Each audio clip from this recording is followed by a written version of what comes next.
am so excited for today. As you'll see, you don't have to stare at just Elle and I today. We got some amazing guests joining us today. So we're really excited to dive in. Welcome to the Modern Insurance Agent Podcast. We're your hosts, David and Elle Denning. What happens when a millennial couple dives headfirst into the insurance world, scales $1 million remote business, and decides to share the journey with the world? You get the Modern Insurance Agent. Here, we reveal the messy, magical, and sometimes hilarious realities of building a business and a life you love. From traveling the globe to building remote teams. Yes, even working remotely on top of a mountain in the Philippines. We're sharing insights, strategies, and plenty of laughs to help agents and entrepreneurs succeed. Because let's face it, success isn't just about hitting numbers. It's about designing a life that works for you. So let's dive in and build something extraordinary together.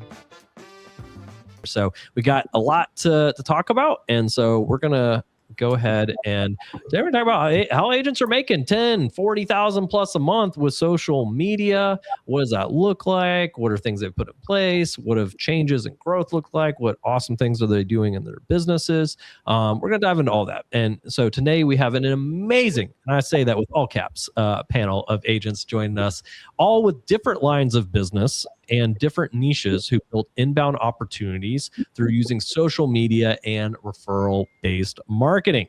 So we've got the legendary Rick here joining us, focusing on commercial contractors, replaced his paid leads, 10, 15,000 plus a month organically. So thankful to have Rick joining us here. Say hi, Rick. Hey, guys. Thank you, Rick. I love it. Awesome. And then we got also the legendary Dan Farnsworth joining us as well. A retired military niche, replaced six-figure income in under a year. 20 to 40,000 plus a month. I got some exciting stuff you mentioned beforehand that I'm sure will come up as well. But so thankful to have Dan here. Thanks. Great to be here, guys. Thank you. I was so excited to have you here. And then we got the legendary Casey Album joining us. So excited to have him here. Medicare specialist, generates inbound through content while running branded ads. Thank you, Casey, for joining us. And you didn't even have to fly yourself to this one. No, not today. Just a couple of clicks today. The future one. Yeah, we'll get you flying back over. So Casey's also a pilot as well, so which is exciting. But guys, we're excited to jump in. So you guys will be hearing a bit from them today. This is for you guys and the closers click through the end of this week.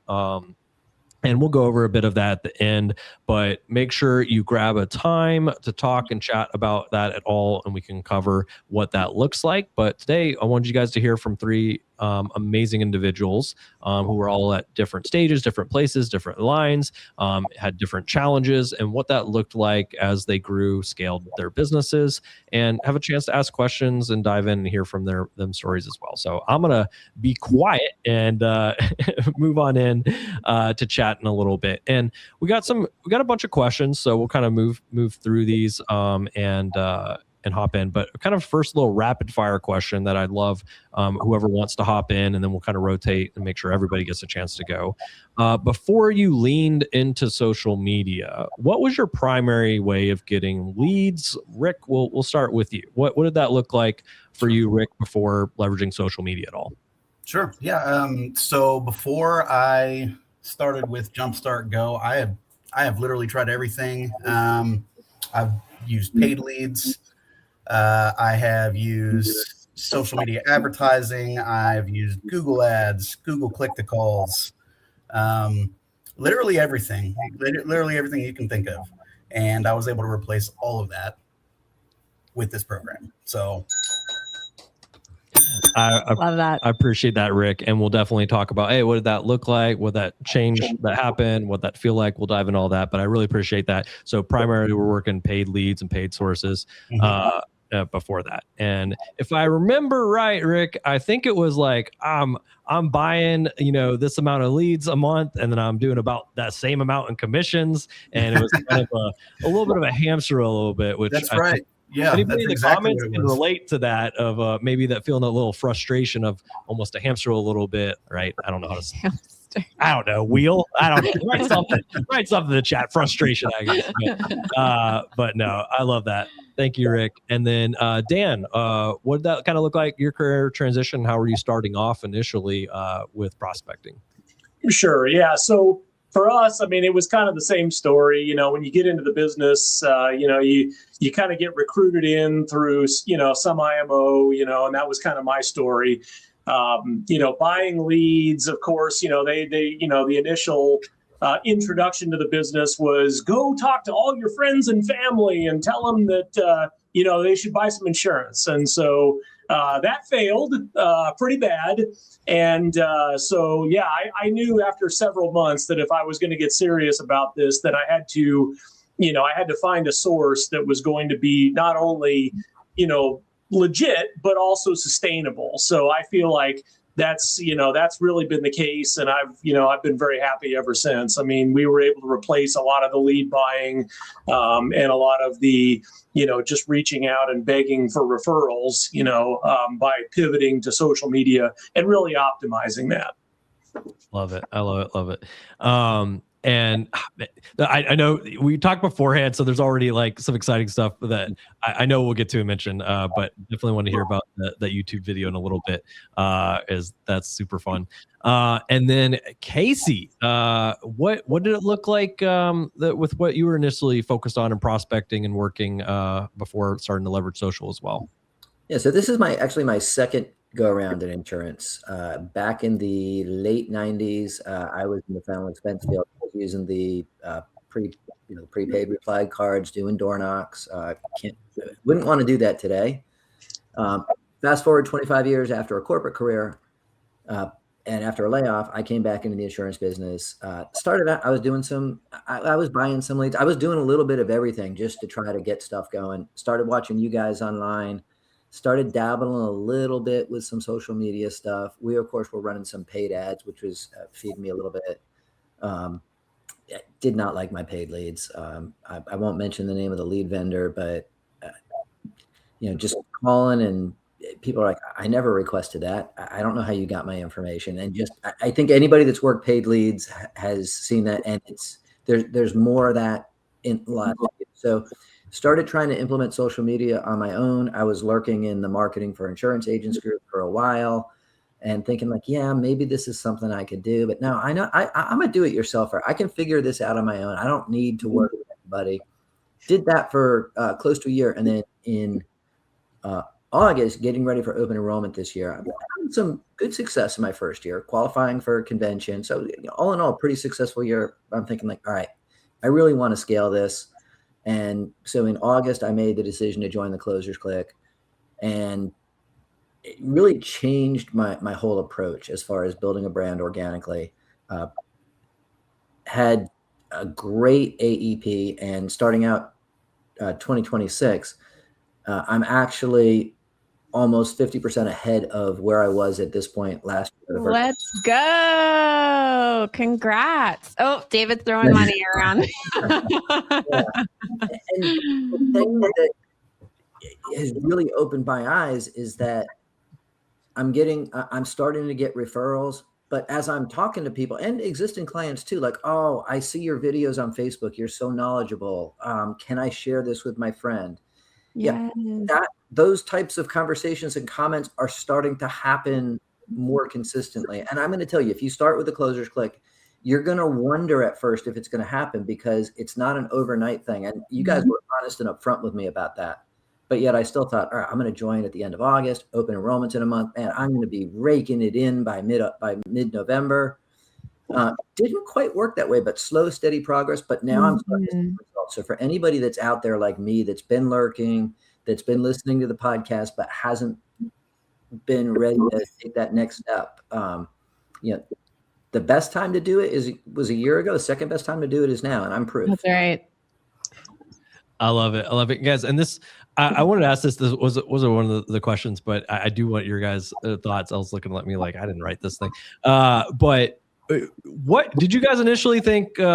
Maybe your first time hopping in the Facebook group or see anything about us or what we did, or maybe one of the Facebook lives that we were like crazy or weird, or what were your guys' thoughts even initially on social media? Like, there's no way people use this, or it seems interesting, but I don't know how to do it. But yeah, what were your thoughts about us initially? Did you guys think was this crazy dude like wearing crowns on videos? You can be honest, guys. Absolutely. So you guys and I, we met twice initially, because I was kind of in the process of I guess kind of shopping around, not knowing what I didn't know at the time, and so we had talked, and then after seeing some of the other companies and what they had to offer, I thought it was a no-brainer. I mean, you guys were a lot more fun. You still are. And it's been an adventure and one hell of a ride. So you get $100, Dan. There you go. Thank you.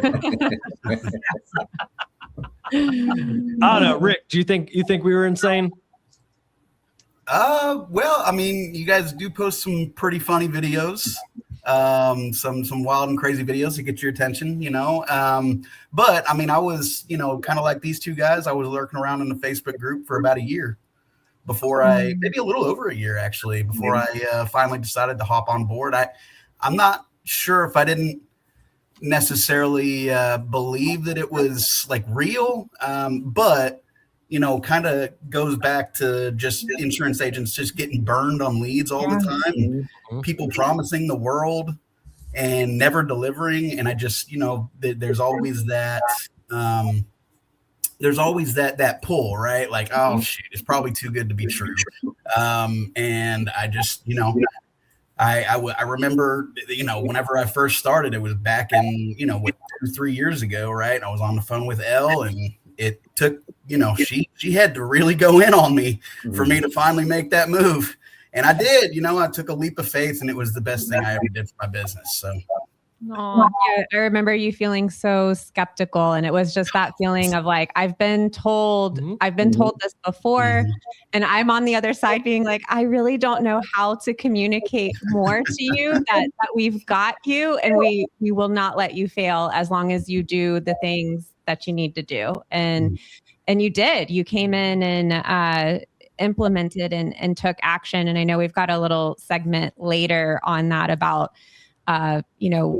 having success in the program, because at the end of the day, we are only providing the framework and the accountability, but it's ultimately on each and every one of you to actually come in, show up, implement, and stay consistent, which all of you that are on this panel today have done that with excellence. So I know we'll dive into that more. We will. And yeah, I mean, it's sometimes people, just don't believe it, or just need the like, is this real? And told people we almost need to have some people go leave some negative reviews, because we only have all the positives. They're like, I don't believe you. There's no way. So it does help to hear from real people for sure. Casey, you think we're nuts? I mean, I think you probably still think we're nuts, but that's fine. I have to say, I definitely got my attention though. It was definitely a pattern interrupt for me. But I've attended other coaching events and coaching programs, and you don't always walk away you walk away, feeling motivated for a while, but you wonder, geez, why did I spend that money? What did I really learn? And so there was a healthy skepticism on my part, like, is this really going to be different? But you guys provide so much value over time through the live trainings and a lot of the stuff that you essentially give away, that I started looking at it, and I was implementing some of it on my own. And there was just enough things that I didn't goof up that I was like, okay, there's something to this. So I kept paying a little more attention. The biggest thing for me was using ChatGPT to be my marketing assistant. I felt like behind the scenes that really helped me get organized and cut down on a lot of the work. So I'm like, okay, there's something to this. And then finally I just decided, like, all right, I need to find out I really need to find out about this. And I need to, if I'm going to do it, I need to go all in. And, one of the best decisions I've made in my insurance career was to do this. And now I'm starting to see the results. But the biggest thing about it is, like you said, you're giving us the coaching and the direction, but we're implementing it. And you said something about consistency, and I think that's key, because now I have an established personal brand. And yeah, that's something I didn't have in place a year ago. I love it. I love it. And I also want to talk a little bit about your niches. You know, you always have very unique niches, very, very, different, how you're helping, why you picked that niche and everything there. So Rick, you're, commercial contractors, big area of focus for you. Not exactly maybe known as the social media niche when you originally think of contractors and stuff on that side. What made you really want to try that and reaching out with commercial contractors? Well, good question. So I didn't start off with contractors. When I first started in the program, I've actually had, I don't know, 2 or 3, maybe even 4 niches that I've tried before I finally narrowed it down to contractors. I started off, niching down to first-time home buyers, then to business owners, and then finally I got myself at some point to contractors. I guess I started seeing some things. So I was involved in some groups that are directed towards contractors, have a lot of contractors in them. I'm in Austin, so we have some pretty big contractor groups here in Austin. And I just saw it as an audience to start, implementing this stuff towards. And I got involved with one of these bigger contractor groups, had about 40, 50,000 people in there or so, started seeing success very quickly. Once I finally did narrow it down to contractors, started seeing success very, very quickly. And then just kind of ran with it. And it's been going well ever since. Every month, there's ups and downs, right? Not every month, you don't write the same amount of premium every single month, but I was attracted to commercial lines because of the potential for big giant accounts, instead of focusing on, a lot of tiny little, what I would consider just kind of crackerjack accounts, which is home and auto, right?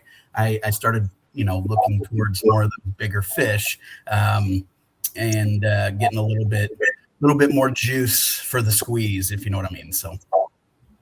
Absolutely. I love that. And I like that you shared that you actually had a couple of niches before you landed on this one. Can you kind of talk a little bit about that process for you? How did you decide ultimately what the right niche was for you? Ultimately, trial and error. I mean, that's kind of what it came down to for me, is trial and error and trying to figure out, it's like you're on this path, right? Just trying to get to this destination of like, what niche do I choose and what's going to be profitable for me? And, that's just the way I saw it. And I knew that I was going to narrow it down. Even when I first started, I knew I was going to narrow it down. I just didn't know which direction I was going to take. And I, ultimately ended up taking the commercial contractors route. So.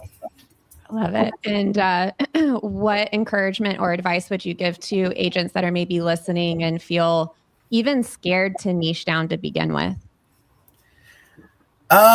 Well, I would give you, somebody told me at some point that you niche down to scale up. I don't remember who it was, but at the time, before I actually did it myself, I was scared that I was going to start excluding people and excluding leads, and people, I was going to have some missed opportunities because I had niched down to a certain specific group of people, and somebody who wasn't in that group of people wasn't going to ask me for quotes or buy insurance from me. But ultimately, yeah, I mean, I got to agree with the niche down to scale up. We do too. Yeah. So love it. Such great advice and talking about that, because I think a lot of people think like, oh, I want to help everybody, or they're scared. And maybe what happens if I pick the wrong niche, or maybe that's not the people I even want to work with as my clients necessarily there. So thank you, Rick.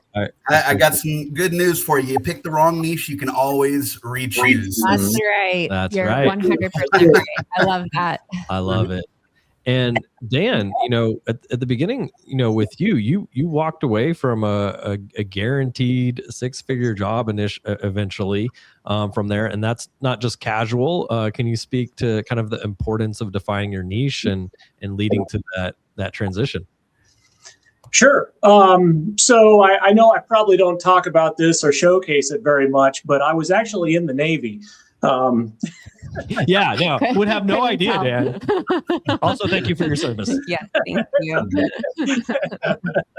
No, when I started in the business, I mean, yeah, you're right. I was contracting with the DoD. It was after I had retired from the Navy. And kind of got sort of recruited into the business kind of by happenstance. I had quite a bit of personal experience, working with life insurance, just in my own, personal finances, but I didn't really see myself as being in the financial industry as I was coming up on retirement. Of course, that presented challenges. I mean, I was running it part-time, and kind of easing into the process.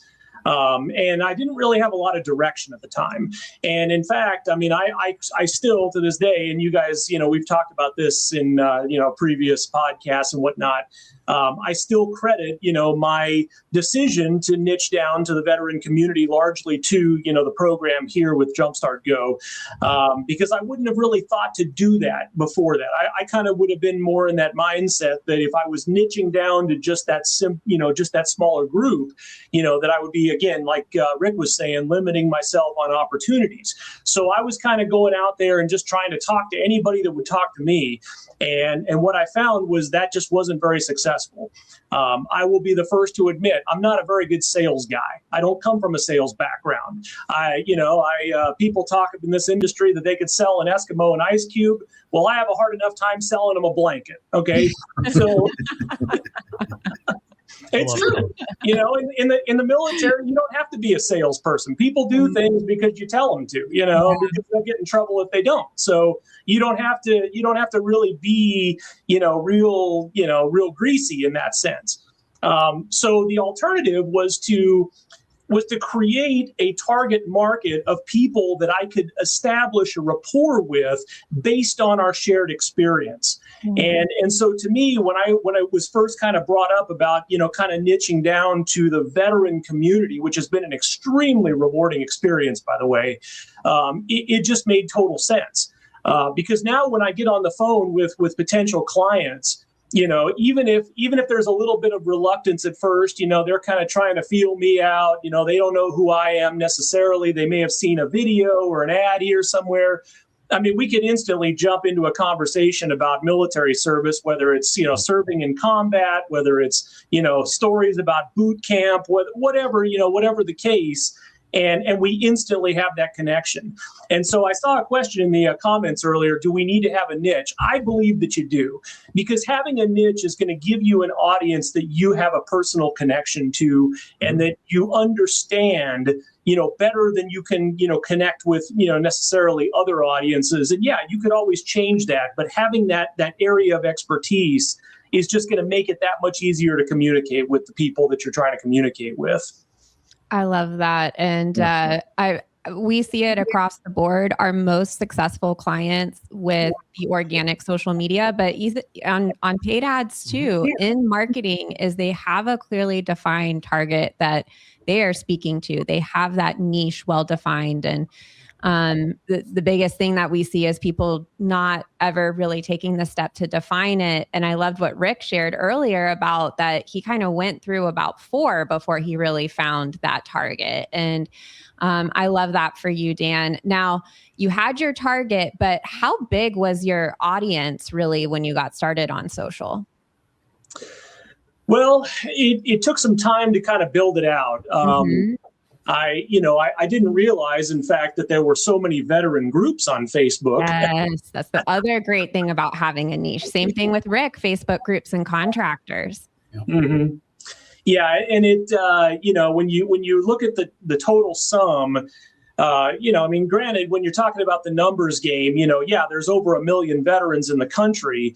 But the reality is that even within these niche groups, I mean, when you look at the compensation structure and the sales cycles that are involved in this business, the reality is you don't really have to deal in large volume to be successful. One deal alone could land you $100,000 in this business. So, and in fact, I had an interesting experience that was very, very much, in line with that. I was doing weekly live casts. I plan to start them again here pretty soon, but I was doing weekly live casts. And I was literally getting like 1 or 2 people that would just kind of wander in and then wander out, and no questions, no engagement. But I kept at it week after week. I was same time, same place on Facebook, would advertise it, jump on there for an hour and just talk about subjects. And one day there was a client that came in, a lead, I guess you could say. It was a friend of mine, a guy that I hadn't spoken to in about 10 years. And he just happened to show up that day. He was my one audience member.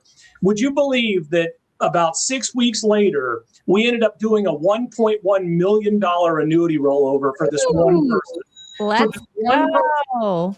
And he was the one that was watching. You don't need a huge audience. You don't need to be the most popular person on Facebook or YouTube to be successful in this business. One sale can literally generate more money than I made in the entire year last year in one single transaction. So yeah, I absolutely believe in that. So powerful. Thank you for sharing that story, and congratulations. And again, just credit to you for sticking with it. We see that a lot in Facebook lives and live streams. Like David and I are big believers in live streams. That's how we've primarily built our marketing machine. So of course we teach that strategy to our clients as well, but most of them experience exactly what you're saying, Dan. Maybe a handful, maybe 5 people on would be a larger audience for them to have on a live. But the thing about it is it's not about the number of views. It's not about the number of people that are watching. It's about having those right fit people. And that's really what changes the game. And not only on having that right fit, but it also helps you be way more effective with your marketing and the conversations that you're having. So you're not just hammering the phones over and over and over again, hoping and praying that you're going to get to that one fit. You're really allowing social media to do so much of that heavy lifting for you. I love it. And Casey, you came from a 30-year legacy Medicare agency. What made you realize that social media needed to be a part of your strategy? Well, we were actually doing, when I came aboard, we were running some paid ads on Facebook, and I realized very quickly what everyone had been saying, trying to just buy and pick off leads and get clients that way. It just wasn't working anymore. But what I started to notice is that we really didn't have a brand presence. We were running ads, and in essence, we were generating our own bad leads. So the only difference is, okay, it's an exclusive lead to us. We know how we know exactly where the lead came from and what they saw. But other than that, it was the same thing. Smile and dial, chase them down, hound them with text messages, hound them with emails, hope that they sign. So I realized very quickly, well, that's really not sustainable, and we're spending an awful lot of money here. So let's start to build a story. Who do we want to work with as an agency? And we focus exclusively on Medicare supplements. So there's certain segments of the market that we don't want to appeal to, like somebody that's dual eligible. That's not a section of the market that we want to appeal to. We don't have anything to offer them that's going to solve their problem. So we started changing some of I started writing new ad scripts. We were using paid actors still. But then on the side, I started doing some of my own stuff. I'm like, well, I have this niche of, this LinkedIn base of connections that know me. Some of these people might be turning 65. So I just started doing some authority content on LinkedIn. 2 open enrollments ago, I hooked into an article from Wall Street Journal talking about the changes. And I wasn't really looking to generate anything. I was just looking to create some authority content. So if someone looked me up, they saw something Medicare related. So at least if they don't think of me as an expert, at least I wasn't looking like a newbie. And I reposted the Wall Street Journal article with my own comments, and I actually got some leads from that. And like everybody else, I jumped right from the quick question at, hey, want to book a call, want to talk about your plan, and I didn't know enough about the conversational approach yet. Fast forward a year later, this open enrollment, and after I started working with you guys, I was actually ready for that. I was waiting for Wall Street Journal, and that LinkedIn repost got close to 300,000 views. I got a bunch of leads, a lot of good conversations, but I made it conversational. It was a little overwhelming because it all came in at once, and I made it conversational. And so I would respond back with questions and just try to be helpful. And I started making appointments. I did make some sales. I got some referrals, and it just really started reinforcing for me. I want to say I was and I know Vicinia had asked, how long did it take to see consistent activity? I was probably in the program about 2 months. I had reactivated my Facebook profile. And one of the quickest things that I had happen is one of the things that you guys teach is with the group strategy is don't be a secret agent, introduce yourself and what you do. Mm-hmm. Well, I did that in a Facebook group, and I met a couple in my hometown that just happened to need help with Medicare. Talked to them in September, November, they were here in the office, and I was able to help them both get new policies. So it all starts to work, but the key is the consistency, because you've got to be out there regularly. And sometimes people are going to see your stuff multiple times because even though they're interested, the timing isn't right. It could be, but niching down makes a lot of sense too. Like we focus on what I call family focused, retired, semi-retired leaders. So these are retired or retiring professionals, business owners, community heroes. And I thought about it. I'm like, these are the type of people that I really like working with. Yeah, that's key. That I have some appeal to. And so I've really started laser focusing everything there.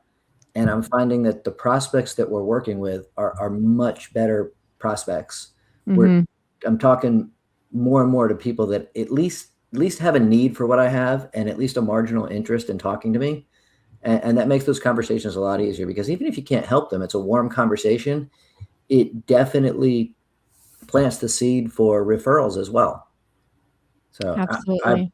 No way you could get me to go back to paid leads. I agree with you. And it's interesting too, because all of you, I think, said that you had at least been following David and I for a year before you decided to have the conversation with us. And yes, you can pull out opportunities from social media relatively, quickly within, I think, Rick made his first sale, if I remember correctly, like within the first 45 days or so in the program from social media.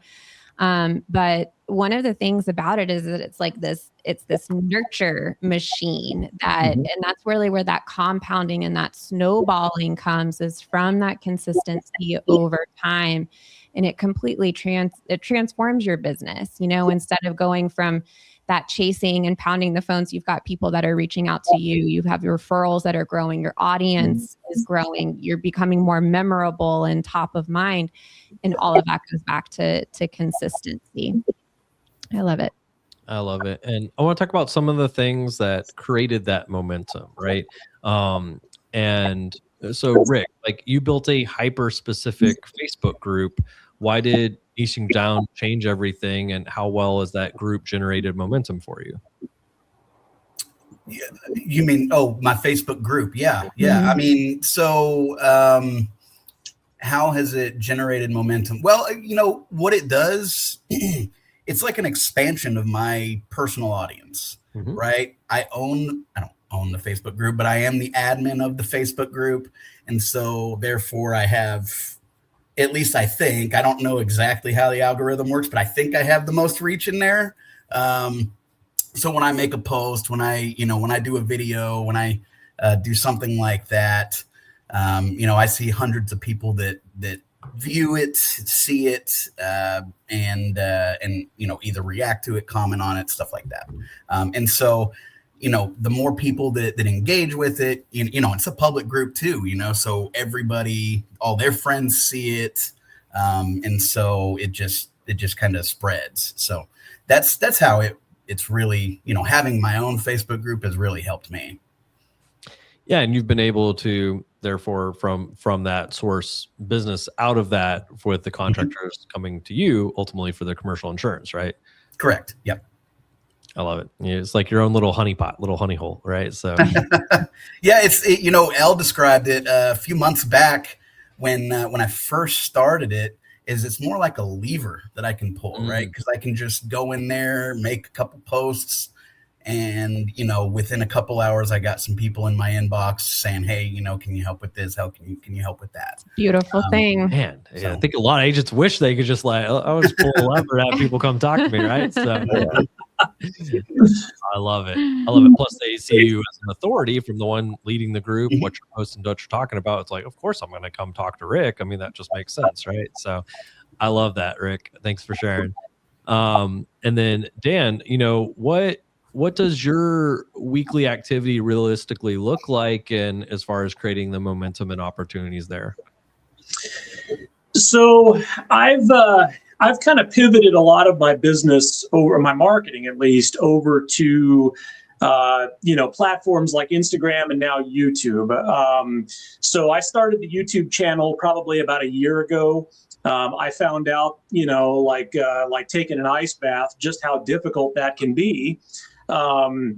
There's a real art and science to that. But the one thing that has benefited the business the most with YouTube is that, being in the advanced markets with, IUL design for cash value accumulation and, advanced accumulation strategies with annuities and laddering strategies and all these things that we kind of live in the day to day. And we just kind of take it for granted, think, oh, everybody knows this stuff. No, nobody knows this stuff. Nobody understands this stuff except for us, right? And so what I was finding was when I would get on the phone with just total strangers or just talking to people in general, and I'm trying to explain how you can structure a cash value accumulation policy for, tax-free, blah, blah, blah, blah, blah. People's eyes were just kind of rolling back in their head and they're like, no, and that was just the end of the conversation. But by starting a channel and by being consistent with it, we've seen some real progress in that area because it allows me to sort of create this avatar, of myself where I'm going and I'm breaking down these really advanced concepts into pretty simple building blocks. And I'm then providing that on a channel that people can kind of follow and they can, watch the videos, they can learn the material, they can understand the concepts before we even go into the first phone call. And we had a real good success story with that back in November. We're in the process of trying to kind of recreate that. So we're making some moves for this year. But back in November, we released a video that was targeted towards veterans that were receiving VA disability compensation. And it's funny because the original version actually got corrupted somehow, and I had to pull it down from YouTube, and there was no way to recover it. So I literally had to record the whole thing over again and repost the video, which is a huge no-no with the algorithms and stuff. You never want to do this, right? And so I figured I was doomed. I thought, I'll just post it again and see how it does, and we'll see if it goes anywhere at this point. Within about a month, I had almost 20,000 views on that video. And I had as a streaming call to action in the video, I just had my calendar link on there. And I was waking up every morning. People were just booking appointments to my calendar. This was a 7-minute video. Yes. One day I woke up, I had 9 appointments on my calendar. 9 in one day. We booked, I think, a total of about 40, and that number is still, technically kind of ongoing, but it was about 40 before the end of the year. I worked just about every day up until Christmas Day, and then even then I was working kind of the days after. It was a huge success. We wrote a ton of business. We got numerous applications in, and a lot of that business led to other referrals. It led to secondary pieces of business. And it was all because, we had a form of communication where we were reaching out directly to the audience, again, not trying to go too broad scope, right? We knew who we were targeting here. And it was even kind of a niche within a niche, right? We're not even just talking to all veterans. We're talking to ones that are receiving, compensation. And sure enough, it connected, it made sense, the people understood it. And when they got on the phone, there was no selling process involved. When they got on the phone, they were like, yep, $1,000 a month, let's go.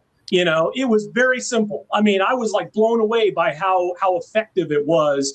And it's something that we have kind of taken on as sort of a project for this year to be able to go back and work with, you know, additional marketing managers and YouTube experts to be able to, you know, recreate that going forward. So I highly encourage, you know, use of these type of platforms for getting that messaging out there. I love it. So and this was all from one piece of content, a 7-minute video. That's pretty exciting. Congratulations on that momentum. I love it. Casey, I would love for you to share a little bit about what you're implementing on your side on the nurture side. So you're running these branded ads, you're doing organic content, but there is what I would call some connective tissue of what is kind of happening behind the scenes there. Recently, I think you told us that you had over 50 responses on a replay request on a Facebook Live. Could you share a little bit about what that looks like behind the scenes on what you're doing to really kind of bring these two ecosystems together between the paid ads, existing clients, and your social media? Sure. So part of the training is you guys were encouraging us to do Facebook Lives. So I started doing Facebook Lives during AEP, and it started with AEP topics. Now I'm starting to move into more T65 and Medicare related topics, but I would do a 15-minute Medicare Live every Wednesday, you know, right here where I'm sitting. I'd have just a brief outline, and I would then download it, and I started saving it on like Vimeo, and now I went ahead. I had a long dormant YouTube channel that I started in 2012, never posted any videos on, but it's there, separate from my separate channel that I did for flying years ago. And so I just started hosting my videos there and using that as a link to share in emails. And we're using Go High Level. So I would create, and along with the Facebook post announcing my live, I would create a custom email. My friend ChatGPT would take the 3 or 4 key points that I wanted to make. I would tell it exactly what I wanted in an email. And by the way, if you're using ChatGPT is an employee. It works for you. So you can give it feedback and redirect. And I did. And I started putting out these emails. And the first time I did it, I got a response back like, oh, I'm not on Facebook. You've lost me. And I thought, okay. So and the one thing I always started asking them to do is comment replay if you can't make it. And you guys had taught me that one of the things that does, like in Google and some of the other email providers, when they respond, they see engagement. So it takes you out of the promotions filter. So I've been adding a keyword to my emails now. And the one that got me the most success, I did something, it was just after the first of the year, understanding Part D. And one of the things I started doing too is like, hey, if you can't make it, just type replay. And by the way, no Facebook account required. So that started getting some success. I had clients and prospects and people that were dormant on the email list that maybe had opted into one of our paid ads years ago that were asking for the replay. And so I had some success there. But I realized like, okay, nobody's watching my Facebook Live. Sometimes friends and family are on there. Occasionally I'll get some people on there, but it's usually 2 or 3 people. But I realized the reason I'm doing it is I'm now building up a library of content. And then I can take that and run it into Opus Clip. And depending on what I'm looking for with some of the prompts, now I've got nurture content too that I can use for my weekly reels. I can use it for short form videos, maybe even to send to a client. If the client sends me a question like, here's a short video where I explained that. And it's working really, really well from a nurture standpoint. But it's also working really, really well from a client retention standpoint.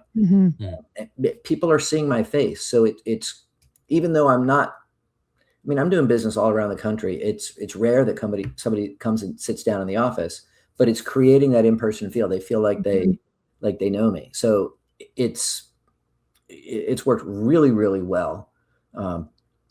Now I hear about Dan's success with the YouTube channel. I'm like, we might have to talk offline. I want to see what the secret sauce is there, because I've never made a Medicare supplement video with those kind of results. And man, I'd be feeling pretty good. There you go. Maybe there's a collab video. Who knows? So, right. So there we go. Yeah, exactly right. Do some cross promotion. Hey, it works. It works. So I love it. I will tell you this too. I have one client that I worked really hard last year, had right on the fence and didn't sign, that reached out to me on one of my first Facebook Lives. And I was explaining, hey, if you're in an Advantage plan, now's your chance to switch. And she reached out. So I watched your video. I think this is the year I need to switch to a supplemental plan. And I'm looking at it. I'm like, it really works. Like, I was a believer then, but there's always, you still have that skepticism. Like, okay, I know it works for everybody else, but is it really going to work for me? Okay, this works. Yeah, I love it. I love that you shared, I called it the connective tissue of that stuff behind the scenes with the email nurture too. Cause I think that's like such a missed opportunity, that people are not using their social media content and bringing it into their email list, or even their text messaging as well, as a way to just, get their content in front of people and use that as a way to nurture. And that you're also bringing it into a conversation. You're asking for a reply back on the emails, and then I'll send you the replay. So you're always opening that door for a conversation there. I love it. And Rick, I got a question for you, because it's something I would say 70, even sometimes 80% of the time when people come talk to us about the program, about social media, in that conversation, they describe themselves as not a social media person, which is how you described yourself as well at one point. And yet you generate, all this business from social media. What advice do you have for agents that feel like they aren't built for social, or maybe scared of it? You're on mute though. So. Can you hear me? Yeah, I can hear you. Sorry about that. I had to put myself on mute because my dog started going crazy. So, so honestly, I still don't really consider myself a social media person. Still almost 4 years into it, I still don't consider myself a social media person, but I did understand, and I still do understand, the niching, how powerful it is to niche down. And if you just power through it and just do it, follow the whatever posting calendar you've made for yourself, whether that's from Jumpstart Go or whether that's, a Chat GPT created one. Just do it. Just make the post, get yourself out there, and you'll be surprised at how many people reach out to you, looking for quotes, having questions, all that kind of stuff. So I love it. I love it. So it is possible to execute and put it in place, even if you don't feel like a social media person, haven't done it before, feel a little scared, right? And I'll open this up for kind of whoever wants to hop in on this. What in your opinion, separates agents who make social media work from those who spin their wheels? I would say it's the consistency. You got to be out there. You got to be doing it. You got to be doing it every day. And it's got to be the engagement as well. You can't just post and expect your phone to ring. You've got to find people who are engaging with your content where they are in the comments. Make sure you respond to every comment. I've had that lead to conversations. I've had that lead to referrals, and don't forget about DMs too. DMs can be your best friends. But the key is just to keep doing it, trust the process, and understand that it's going to be a slow, steady, consistent build. It's not going to be flip a switch and all of a sudden, you make a post on Facebook 3 times in a week and now you have more leads than you can think of. It's going to be slow. It's going to be steady. There's going to be times where you think it's not working, but you have to stay at it because you're building a foundation. You're building a personal brand. And once you have that established, it gets easier and you do start to see the results. But you'll see green shoots of growth very, very quickly if you follow the program and you work at it. But that's the key, is you've got to work at it. I love it. We actually just had someone share a screenshot today after like, I don't know, like a week in the program. They had like a 17,000% jump in viewership and reach just by starting to put the stuff in place, guys. So it stacks, it builds, and but it's also like, you just don't walk into a room full of strangers and everybody's like, hey, Casey, I trust you. I want to work with you. Let's talk, right? Like, hey, who are you? Tell me a little bit. Let's connect. And social media gives you an amazing platform to do that. And to that point, and kind of follow-up question here for Dan, based off of what you shared with your success on YouTube. So you talked about 1 7-minute piece of content on YouTube, and it booked 40 appointments for you, is what it sounded like, and all of these apps and production. But how many videos did you do before that 1 7-minute video, and how consistent had you been up to that point? Well, more than I care to admit. And the truth is, I mean, just because we had that big spike, we're in the process of trying to, make that more consistent. But we did several videos. I did several videos after that pretty much fell flat. Mm-hmm. You have to be, you have to just keep showing up. Mm-hmm. And you got to be willing to deal with the adversity. I mean, unfortunately, when you're out there on social media, I think to kind of your question there, David, it's, you have to be authentic. You have to be you, and you got to be willing to deal with, people that are sort of within those, those forums that don't necessarily want the best for you, and maybe you represent a form of competition to them, or maybe, for whatever reason, they had a bad experience in the past and they just kind of associate you now with, that experience. So you got to be willing to kind of maneuver in that space as well. I mean, I've had people, accuse me of being a scammer. I've had people accuse me of being a fraud. So it just comes with the territory. But as long as you continue to show up and you just continue to be consistent, and you don't, you focus on the wins. I know that's one of the things that we're all about in this community with the bell, right? Ringing the bell, and focusing on the wins, and not focusing on, the areas where maybe you didn't win. Those are just areas where you're essentially failing forward, as we like to say. That's and right. those are the experiences that get you to the bigger victories. I love it. And guys, if someone's watching right now thinking, I'm not sure if this worked for me, I'm on the fence about this, like what would you tell them?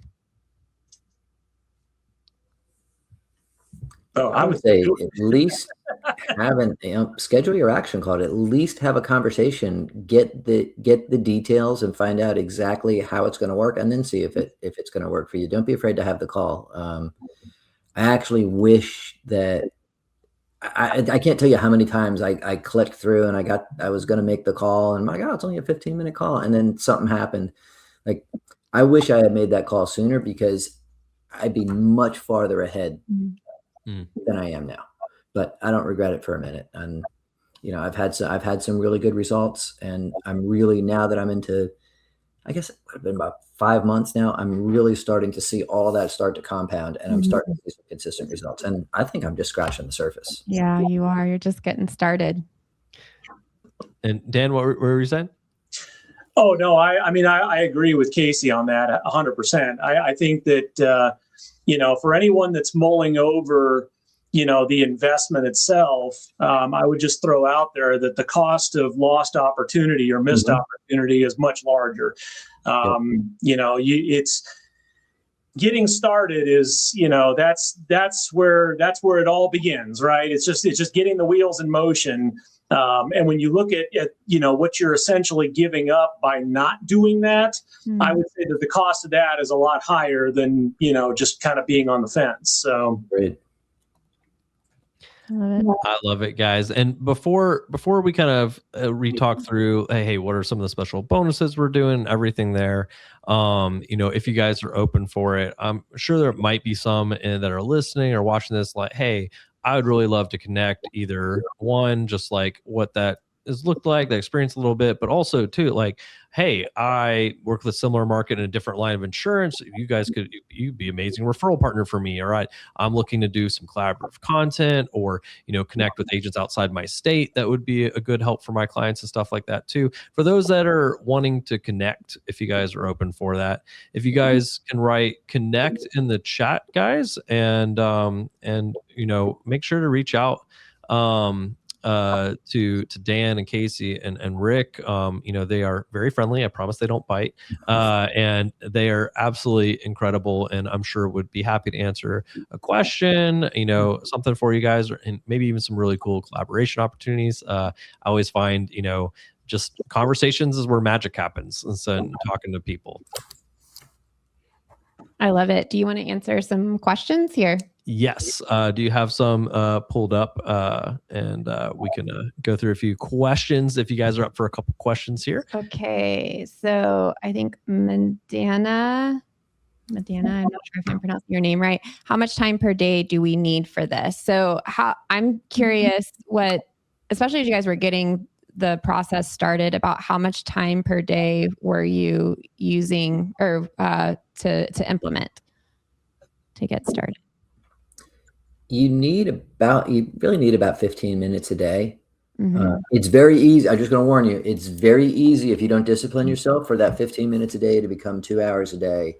And now you're spending so much time trying to write the perfect post.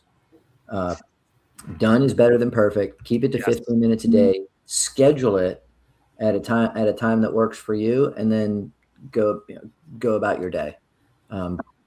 Dan had mentioned and Rick had mentioned a calendar. Have a calendar of different ideas that you want to implement. It makes it a lot easier because you're not sitting there trying to figure out what you have to do. You already have everything ready to go. It's just a matter of posting. And if you have your account set up that way, you can even schedule some of your posts on certain platforms. Take advantage of that feature. It is a lifesaver and a time saver.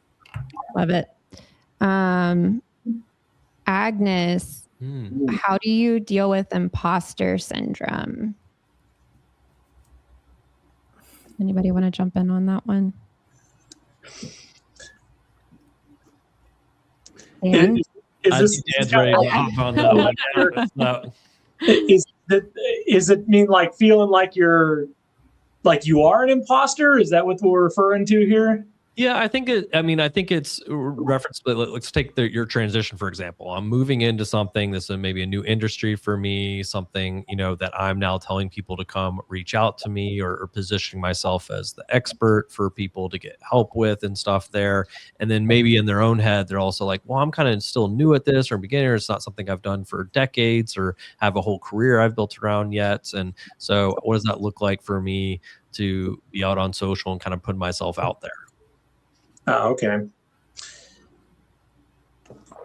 Yeah, I think you just got to kind of jump in with both feet. I think having a great support network contributes a lot.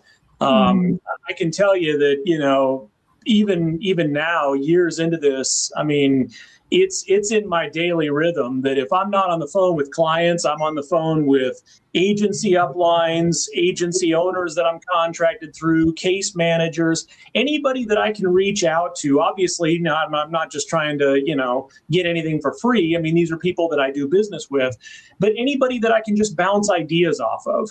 I see kind of my after dinner hours, and this is just me personally, I see those as an opportunity to start calling, my agent buddies that I know are kind of, at the end of their day, and just collaborating, just talking with them and gaining as much knowledge as I possibly can, because I don't want to have to feel like I'm suffering from imposter syndrome. I want to know that that I know what I'm talking about, and that I'm a reliable source of that information. So I think just jumping in and just kind of almost to the point where you're like obsessing over it, trying to soak up as much of that knowledge as possible and surrounding yourself with people who do have those answers is probably the best way to avoid that, in my opinion. I love that, Dan, and I think that's important to highlight that continuous growth and learning. And there's no like light switch where that just goes away and all of a sudden, like today versus yesterday, I'm the expert, I'm the best out here, everybody should come to me, and I'm extremely confident in that. It is that continuous, like, oh, I'm working and helping clients. So it comes from the experience of talking with clients and finding solutions and putting that in place. It comes from continuous learning of I know more today than I knew yesterday. And you grow in this knowledge, this client experience, you grow in this base of raving fans that love you and are sending referrals to you. And over time, it's also, oh, wow, I feel like a totally different, person and advisor today than I did when I first started. But, it comes from doing. And so it's doing, and we always take that approach 1% better every day. If I can continuously prove 1% better every day, well, I just tripled over 3 months, right? So close enough. I rounded up on the math there. It's close, right? So something like that. So I'll let the advanced markets guy tell me what my percentage off I was on that one. But no, I love it, guys. Any more questions, guys, or kind of? Well, we are right at time. Okay, so what I would like to do is, first off, thank you, Dan, Casey, so much for being on, for sharing your experiences authentically here with the audience, and really just kind of peeling the curtain back there and letting people just hear about your journey with social media. You guys shared so many real moments there on what the process is truly like. And we always love celebrating your success as well. So thank you guys so much for being here. For those of you in the audience, if you want to hang out with David and I for a few more minutes here, we're going to be talking about the Share the Love bonuses that we currently have going on through the end of this week. If you were curious in learning a little bit more about what it looks like to work with us here at Jumpstart Go inside of this program called the Closers Click, you can go ahead and write next step in the comments, and our team will connect with you. And feel free to hang out with us a little bit longer here, and we're going to share these special bonuses that we have on. But we're going to go ahead and let Casey, Rick, and Dan go because they've already spent an hour with us. Thank you guys so much. Everybody giving them a huge thank you. And Dan, Casey, Rick, before you guys leave, can we all get a bell ringing moment here? I just want to thank you guys for being on here, and I think you guys all have your bells, so maybe we get some bell rings. Putting them on the spot, right? David. I know, right? There we go. Ring the bell. Yes, I love it. I love it. Thank you guys so much. Appreciate you guys. Thank you guys.